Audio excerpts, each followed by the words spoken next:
Welcome to No Concession Sessions. We're here with Town Mountain. We got Zach, Bobby, Robert, and Phil here on tour.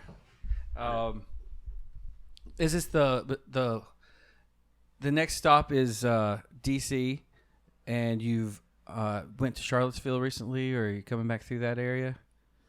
We played Charlottesville last fall, but yeah, definitely another town we like. And then you were here in August. I was talking to Robert earlier. I was trying to think when you were here last, but it was amazing. It was when we first started. We launched our company here at the Monument in March, and the first time I got to really help coordinate with a talent buyer and try to understand this business. Your all's name came to me, and I listened to it and loved it. And I think right before I met you all, I had just been to Asheville, and then found out that you were from Asheville, which was super cool. And I was at a brewery there and saw these guys jamming in a circle, ladies and gentlemen jamming in a circle, a big bluegrass jam session. I forget the name of the brewery. It's on a hill, and it's like right behind it. I mean, there was like 30 people jamming.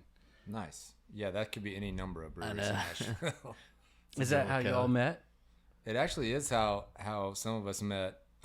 There's one long-standing jam at a place called Jack of the Wood, which is a pub downtown Asheville, and that's kind of like where all the when I moved to town, that's where you would meet all the bluegrass pickers, kind of our own age and same age, and yeah, that's where I met Robert and Jesse and kind of got into the band.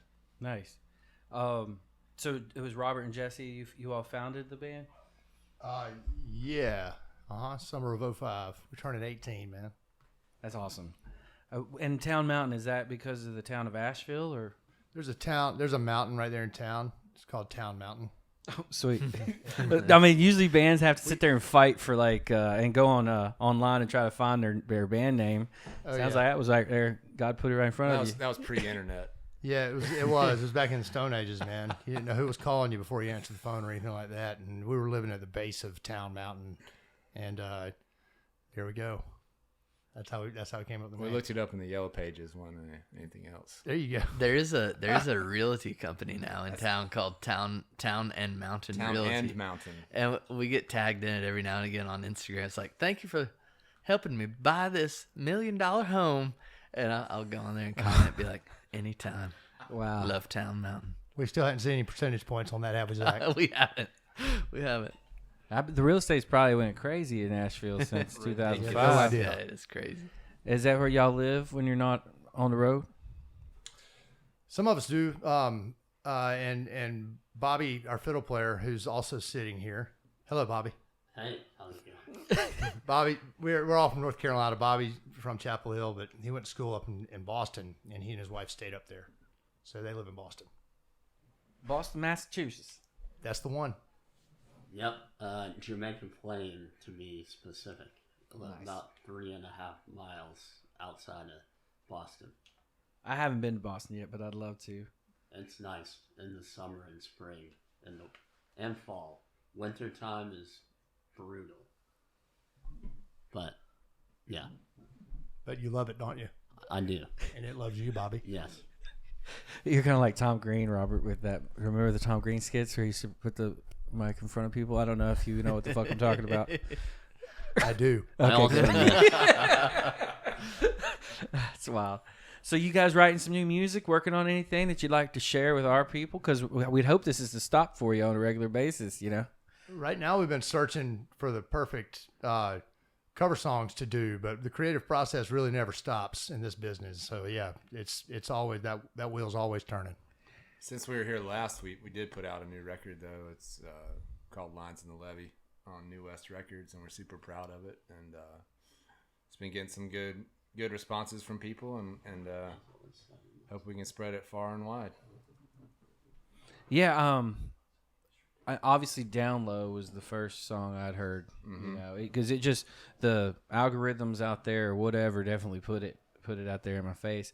But I like listening to the record if I'm just on a cruise down the highway. It keeps me from freaking out. It makes me feel calm. Nice. You know, and if I'm doing certain types of work in the office, I'll put you on my active playlist and stuff. This job has been wild in that I don't really get to listen to much music for like pleasure as much. because we're trying to listen and take people serious when they email us and stuff. And sometimes, it's just, local cover band. And then once in a while it'll be something pretty cool. And, I doubt our venue's not huge, so right.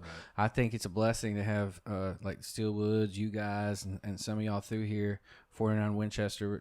This music is really it's growing rapidly. I don't know if it's Yellowstone or some big shot in Nashville decided this is what's going to be hot now, or what happened exactly, but it's definitely, at least on a local level, like we have a lot of guys that are out there busking and stuff, and we watched them be influenced by y'all and inspired by you.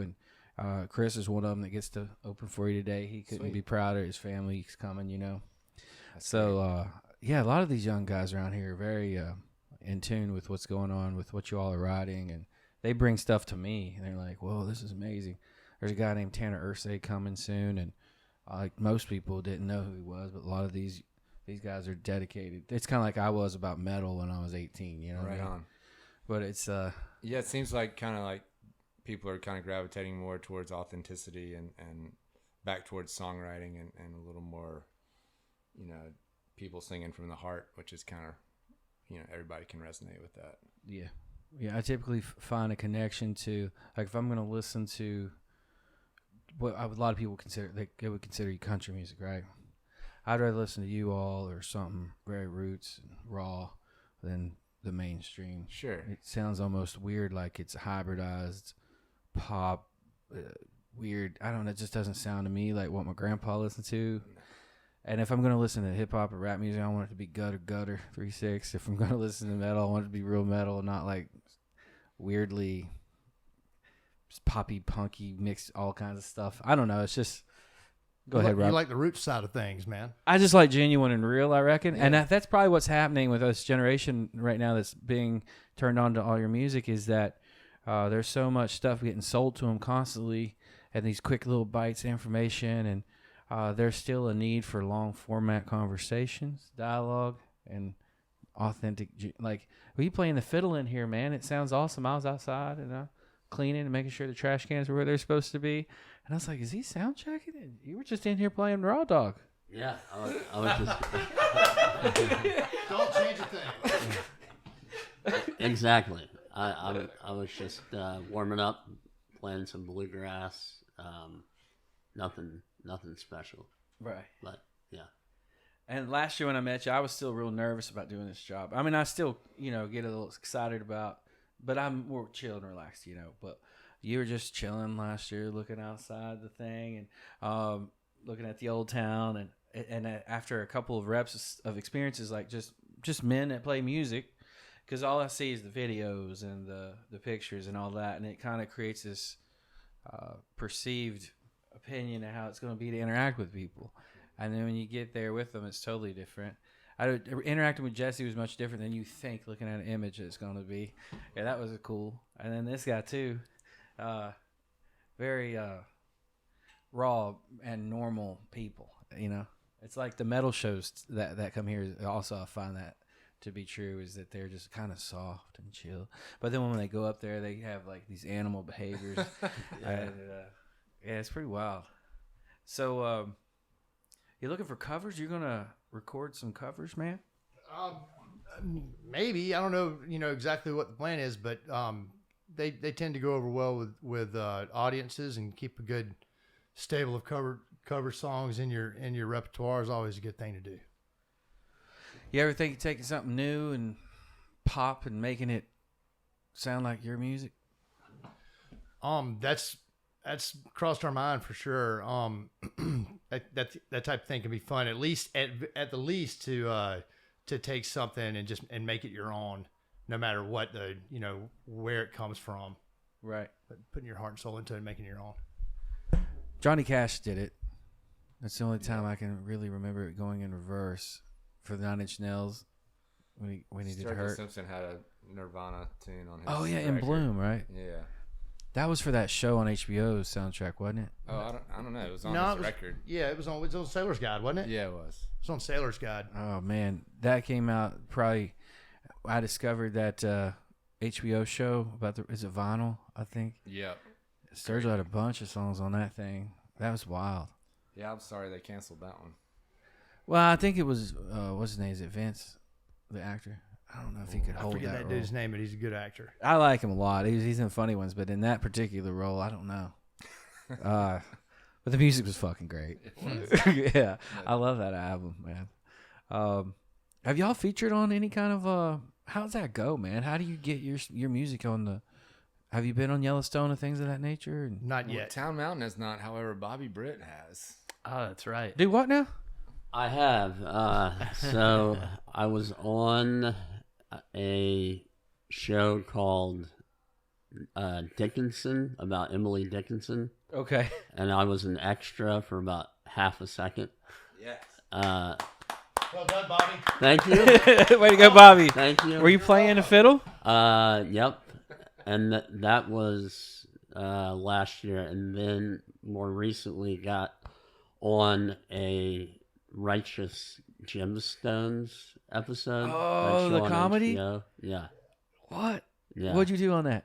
And there's a It's not out yet. The one you were on. it's not out yet. It's Oh, out sweet. this summer. Episode 7, I believe.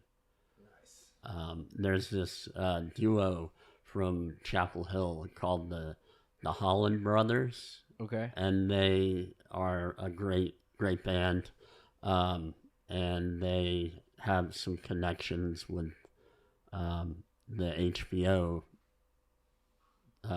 music person. So I've been really fortunate to work with them some. Right. Yeah, you got it. It's all about knowing the music directors for a particular production company or a show. You know, they're kind of scouting music all the time and bringing stuff in. So Yeah, there was I think we've done a decent job here in Winchester to try to put people on, because we were sitting here like, well, we are always out there looking for y'all to come here, but then we got people here. We can just use the same channels and reverse it, and be like, these young men are here or women or whatever.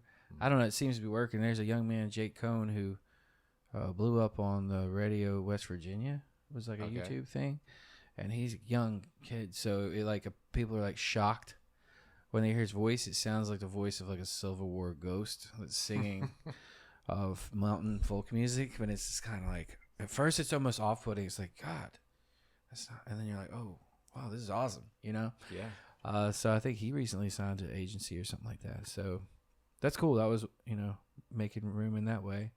When you go to Asheville and play, do y'all get with the homies or do you just go there and it's more just relax home and chill? You talking about when we're off the road or when we're playing work gigs? Well, I don't know. Do you do a work gig in Asheville? How Yeah, does that we work? play in Asheville about 3 or 4 times a year.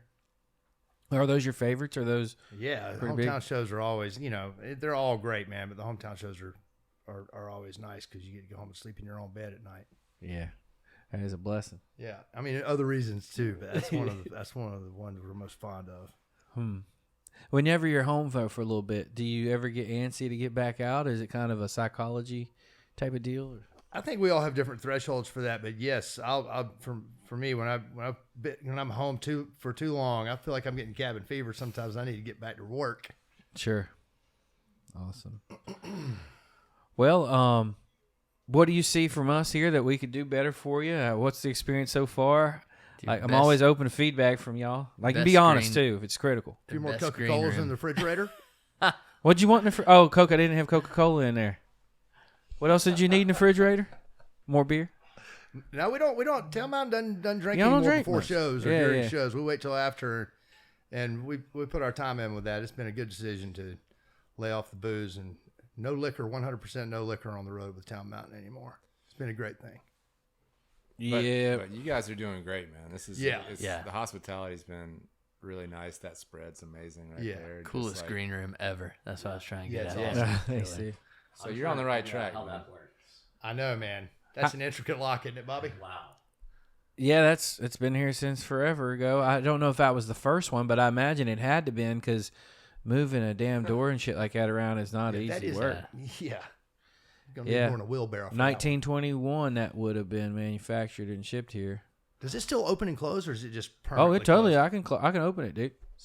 But I mean, the stage is in the way. But Yeah. if we move the stage out, we can open and close it. But when you close it, like if you don't move real slow, it picks up momentum. It'll drag you. I'm about 225 and it drags me. Damn. Yeah, it would fucking cut your arm off if you got it in there when it was being slammed shut. Wow. Yeah, for sure. Let's just leave it shut then.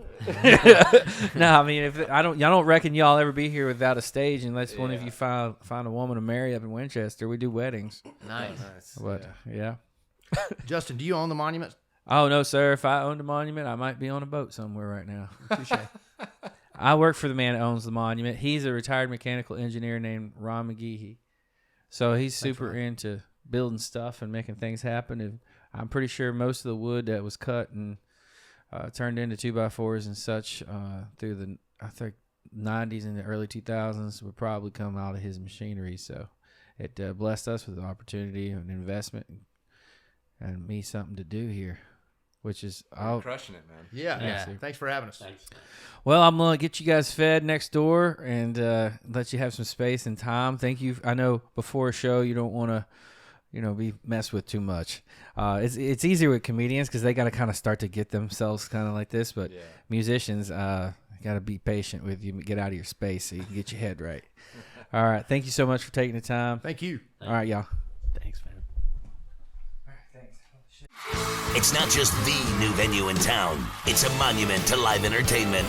Ladies and gentlemen, please welcome The Monument, the new premier concert and event venue in Winchester. 2 stories, state-of-the-art sound, delicious food and drink, and the best in live events. The Monument, on the corner of Loudon and Piccadilly in Winchester, and right at the cutting edge of live entertainment. Go to themonumentva.com. That's themonumentva.com for events, tickets, special offers, and more. The Monument. We'll see you at the next show.